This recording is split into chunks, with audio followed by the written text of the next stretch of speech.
Welcome back to the channel, everypony. Good to see you. Get settled in because we have a lot to talk about in this latest and greatest video concerning a multitude of topics: Call of Duty, Battlefield, and Furryfield 2042, aka Wild Assault, which just released into early access on Steam this past week.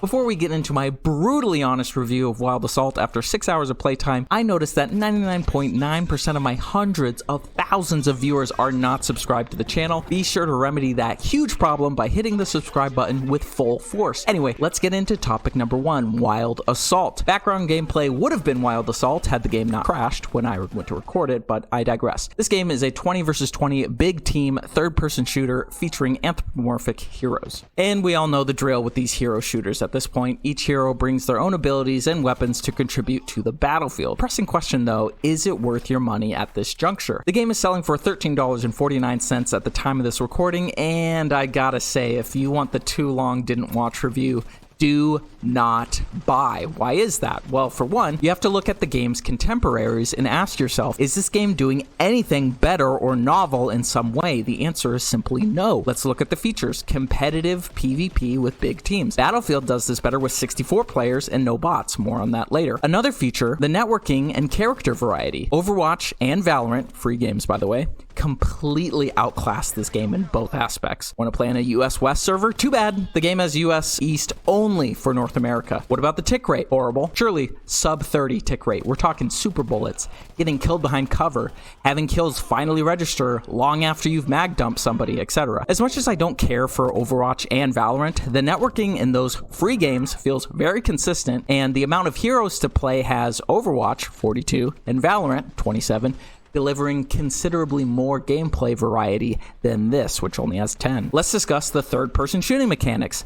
Honestly, it feels pretty mobile game tier. Very stiff animations leave a lot to be desired. Shooting feedback feels basic, minimal impact and weight, almost like you're shooting airsoft guns. Again, gotta bring up a free contemporary. Fortnite's third-person character controller annihilates this game in terms of smoothness, responsiveness, shooting impact, even mouse input. And then I have to mention the talent system. Oh god. So progression in this game is more than your typical leveling up weapons for more attachments. You're also playing with a hero to level them up enough to fill out a talent tree that deeply impacts the way you play that character. The problem? There's no indication of how kitted out a character is, whether they're your teammate or an enemy. This leads to situations where you don't necessarily know what to expect out of the heroes until it's too late. For example, if I see an enemy Jack on the battlefield, how can I anticipate how often he's going to have his wall hack ability on hand? If I have the choice of targeting a max level Jack versus a level 1 Jack, I'm obviously going to prioritize killing the max level Jack, except I can't do that because the game doesn't tell me. This isn't an MMO. Time investment over skill to win is not good game design for a PvP shooter. Anyway, now we discuss the bot problem. The game is sitting around average 1,500 players, which obviously is not enough to consistently fill 40-player lobbies split between the server regions. So the dev solution, relatively quick matchmaking so players can get into lobbies in 60 seconds or less, but fill out the remaining spots with bots, of which there are plenty. Now, I'm not exactly opposed to bots in PvP games. I just think the devs should be more transparent about how many there are in a match and how it impacts the match. Really, the game should be advertising itself as a PvEVP game, and the bots should be more obvious in terms of visuals. You often run into an issue of targeting a bot where there could have been a much more impactful kill on a real player right next to the bot, but you never tell because bots use the same heroes as real players. And what the devs can do to solve this problem is to take cues from Titanfall's attrition mode. Grunts, AI bots in this case, are on the battlefield to get the action going and give a sense of a big scale conflict. However, they look different and give less points if you kill them. Something similar to this would do wonders for Wild Assault. At this point though, the game is a 4 out of 10, leaning closer to a 5 than a 3. Not terrible, but doesn't really have anything to hang your hat on, especially in the competitive shooter market. Before we move on to topic number 2, I gotta take a second real quick to shout out this channel's sponsor, Dubby. That's D-U-B-B-Y. Dubby is providing gamers like us with jitter-free energy powder that will help you be better, trademark. Folks, we're talking strength, We're talking energy, we're talking Strenergy. Huge variety of flavors and neat shaker designs. Use code JimmyHomeless, that's JIMIHOMELESS at checkout to get 10% off your order. That's w.gg. Use code JimmyHomeless to support the channel. Thank you very much. All right, the shill segment is over. Let's get into some new Call of Duty leaks for the next premium title, Black Ops 7. So we have Charlie Intel here. Rumor, new details on COD 2025 from an alleged playtester. Campaign is set in 2035 with 4-player co-op. Of course, we haven't seen 4-player co-op ever since Black Ops 3, which was made by Treyarch in 2015. So it has been a while since we had a co-op mode for the main campaign. Zombies set to have the original crew and the largest round-based map, so we have Richtofen and Nikolai and Dempsey and Takeo coming back for nostalgia bait. Multiplayer may feature 32 versus 32 mode, so this is like ground war or invasion from Modern Warfare 2019, Modern Warfare 2, remakes of old multiplayer maps in a futuristic 2035 setting. Of course, we've seen remakes before. This is not particularly surprising.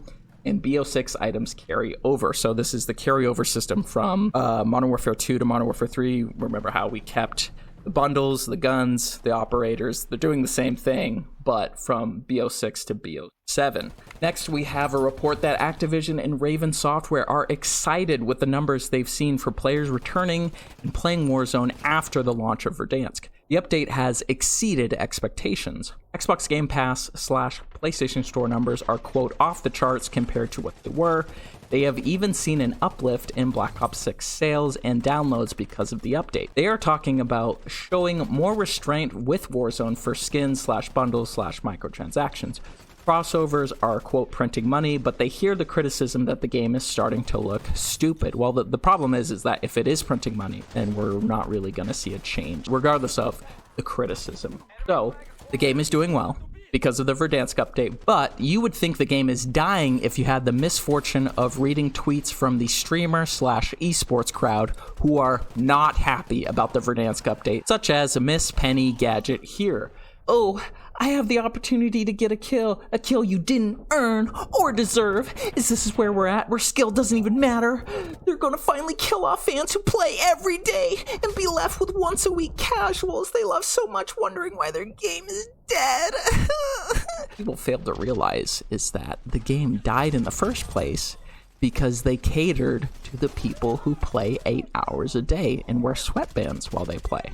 So, just completely delusional, out of touch. Not only the game is not dead, but this particular tweet is some of the most unhinged autism I've ever laid my eyes upon. It very much reminds me of the one Sekiro Shadows Die Twice copy pasta. You remember, the guy was like, you cheated not only the game, but yourself. You didn't grow, you didn't improve, you took a shortcut and gained nothing. You experienced a hollow victory, nothing was gained. It's sad that you don't even know the difference.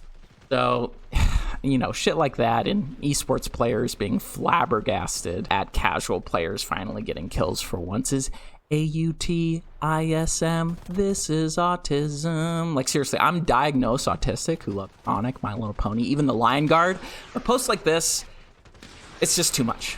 It's just too much. However, it looks like DMZ news for COD 2026 just dropped. Newly enhanced AI will be introduced. 12 to 16 teams of 3 each match. Designated DMZ maps, we heard about that before. Major updates every 2 seasons. Smaller updates every season / mid-season. 4 maps and a headquarters, kind of like maybe the headquarters from COD War 2. DMZ will be a separate mode from Warzone and multiplayer. We heard about that. Events will occur during matches that are crucial to survival, and officially 2 modes, PvE only and PvPvE. So they are going the direction of supporting both modes, which I think is the right way to go in particular case. Anyway, on to Battlefield news. We have fresh leaks from the latest Battlefield Labs playtest that reveal some of the assault rifles we'll see at launch, including the classic M4A1 as well as the Ace-32 for all you PUBG heads out there. According to the screenshot, there will be weapon packages, and these essentially work the same way as Call of Duty's Blueprint system. These are weapon builds with unique cosmetics that can be altered and saved as new weapons in your loadout menu. Moving on, we see leaks referring to various playable characters within the new Battlefield, and of course the pitchforks are already out amongst Battlefield fans at this news. However, I think there's a key difference between these characters and the specialists from Battlefield 2042. According to this screenshot, Battlefield 6 characters have a unique name and biography. They can use different cosmetics. They're locked to classes. They're locked to factions. And they don't, unlike the specialists, they don't have unique abilities. Ultimately, I see Battlefield 6's characters as a compromise from DICE to sell cosmetics in their store, not to mention the importance of these characters to fill out the campaign, as well as the free-to-play Battle Royale mode that has been leaked for quite some time now. Lastly, we see a video from DICE themselves on the destruction aspect of the new Battlefield, and I gotta say, looking pretty good. Definitely more detailed and varied than the destruction of Battlefield 2042. But that's going to do it for this video. Make sure you subscribe, hit that like button, drop a comment down below. How are you feeling about these leaks? Is it interesting? Is it boring? How do you feel about Wild Assault? Have you played it? Let me know. And more importantly, have a great day.